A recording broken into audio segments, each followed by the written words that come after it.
J'en parle avec Pierre-Alain Clément, spécialiste en sécurité internationale et défense à la chaire Raoul d'Endurant et de l'UQAM. Monsieur Clément, bonjour. Bonjour.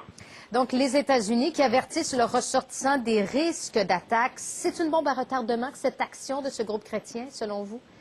Alors, en effet, on peut penser à la dernière affaire similaire qui était l'affaire des caricatures de Mahomet dans le journal danois.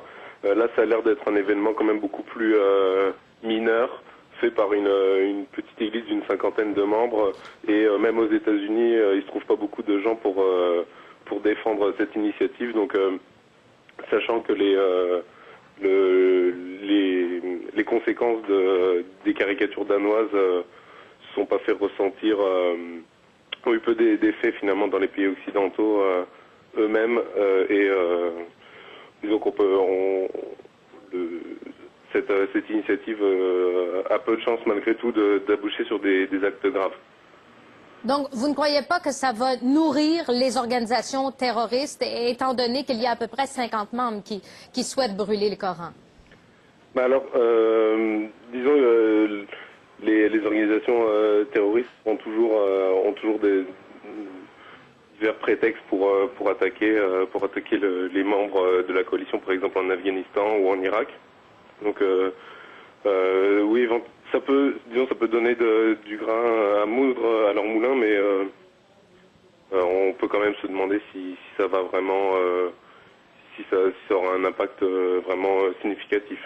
Croyez-vous quand même que c'est une bonne chose que les États-Unis mettent en garde les ressortissants dans le monde entier quant à la possibilité de manifestations anti-américaines dans de nombreux pays? Oui, alors c'est sûr, il vaut mieux privilégier la prévention et disons, le gouvernement américain est un peu obligé de calmer tout le monde. On sait que au Pakistan, on a demandé à Obama d'intervenir auprès du pasteur en question. Le pasteur qui a l'air déterminé, mais qui n'est pas non plus fermé. Il a dit qu'il pourrait éventuellement changer d'avis. Donc, faudra voir aux États-Unis. À peu près tout le monde condamne cette initiative. Donc, a priori, les choses, Donc, vous croyez que le pasteur Terry Jones va revoir ses plans finalement et qu'il va laisser tomber ce qu'il souhaitait faire? Ben, il a dit que sa décision pouvait encore changer, mais en même temps, avec tout l'afflux d'intérêt qui génère, peut-être que finalement c'était ça qu'il cherchait, la médiatisation. Peut-être qu'il va aller jusqu'au bout, juste pour avoir l'attention qu'il désire. Merci beaucoup, M. Clément. Je vous en prie. Au revoir. Au revoir. Il y a Richard Latendresse qui est à Washington et qui va